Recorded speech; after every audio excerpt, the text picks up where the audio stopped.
பொம்பளைகளுக்கு தான் நகை போட்டாச்சுல்ல, பிறகு எதற்கு அவர்களுக்கு சொத்து? நாம தான் நிறைய நகை போட்டோம்ல, அதனால் அவர்களுக்கு சொத்துக்கள் இல்லை என்று இன்றைய சமூகம் அன்றிலிருந்து இன்று வரை சொல்லிக் கொண்டிருக்கிறது. கண்டிப்பாக பெண்களுக்கும் சொத்து கொடுத்தே தீர வேண்டும்.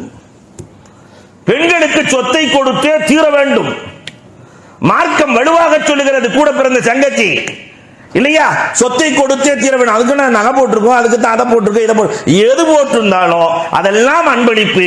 சொத்துக்களில் அவர்களுக்கு பங்கு கொடுத்தே ஆக வேண்டும். இல்லை என்றால் அல்லாஹ்விற்கு பதில் சொல்லி ஆக வேண்டும்.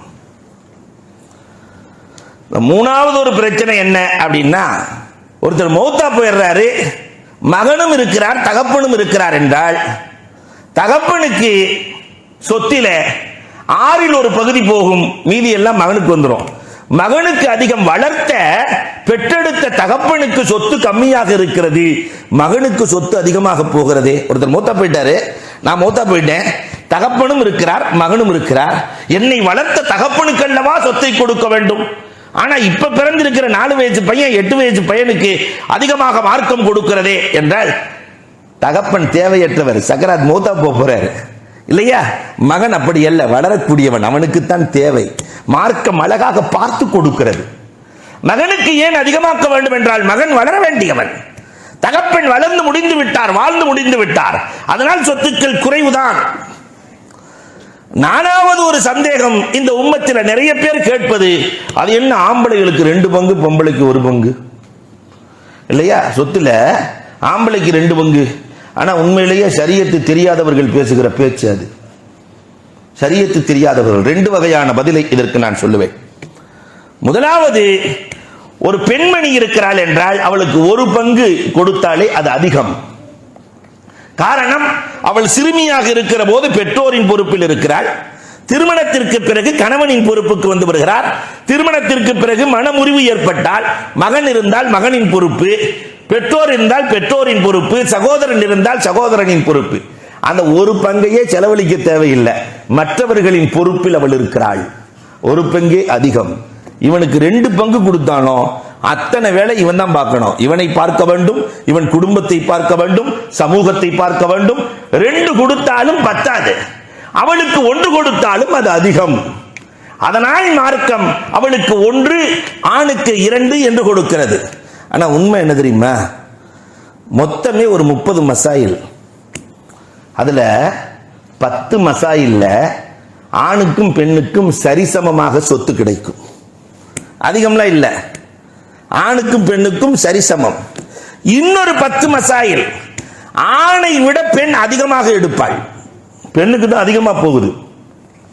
இன்னும் சில மசாயில் இந்த பெண் ஆணுக்கு சொத்து கிடைக்க விடாமல் தடுத்து விடுவாள்.